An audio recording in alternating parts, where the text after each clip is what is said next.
secret of how to get an extra horsepower, extra top speed, and better fuel mileage.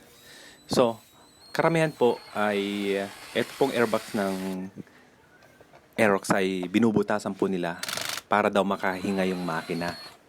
So, mali po yung bubutasan nyo. Meron pong reason kung bakit ginawa ng Yamaha yan, na kailangan yung airbox ng Yamaha, aerox nyo ay sealed na sealed. Mamaya po malalaman nyo kung bakit.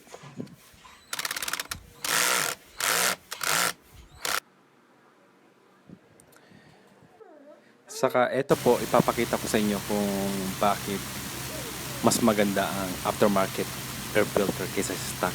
Kasi po yung aftermarket, mas maganda yung flow ng hangin. At makikita nyo, ayan po, na itutulak-tulak niya yung papel. Tapos yung stock filter po ng aerox, ayan po, makikita nyo, hindi siya gumagalaw. Parang sakal siya, parang hindi makadaan yung hangin. Kasi po kailangan natin yung maganda yung flow ng hangin sa gagawin nating mode.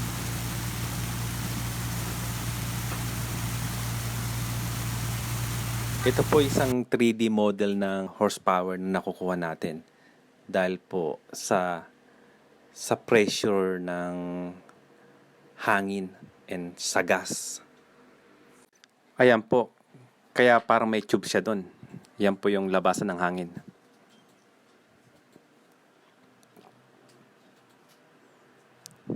So, ganyan po nangyayari. Yung hangin po, lumalabas doon, tapos pumapasok doon sa intake. So, ito po yung mode ko. Binili ko po yan, plastic na yan sa handyman sa rusok nyo lang pong ganun. Ngayon po, lalagyan ko lang siya ng clamp. Sa ngayon po, hindi ko pumunta siya lalagyan.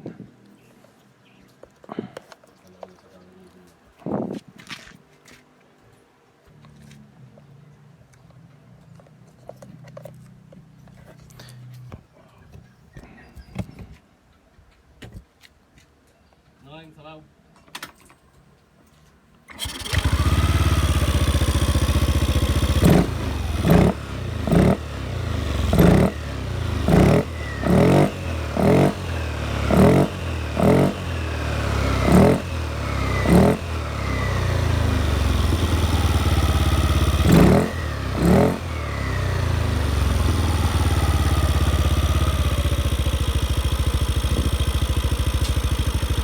Ayan po, napakadali pong mode na yan na hindi po kayo gagastos sa malaki pero magkakaroon kayo ng extra horsepower, extra top speed, better fuel mileage po dahil po sa simpleng mode na ganyan.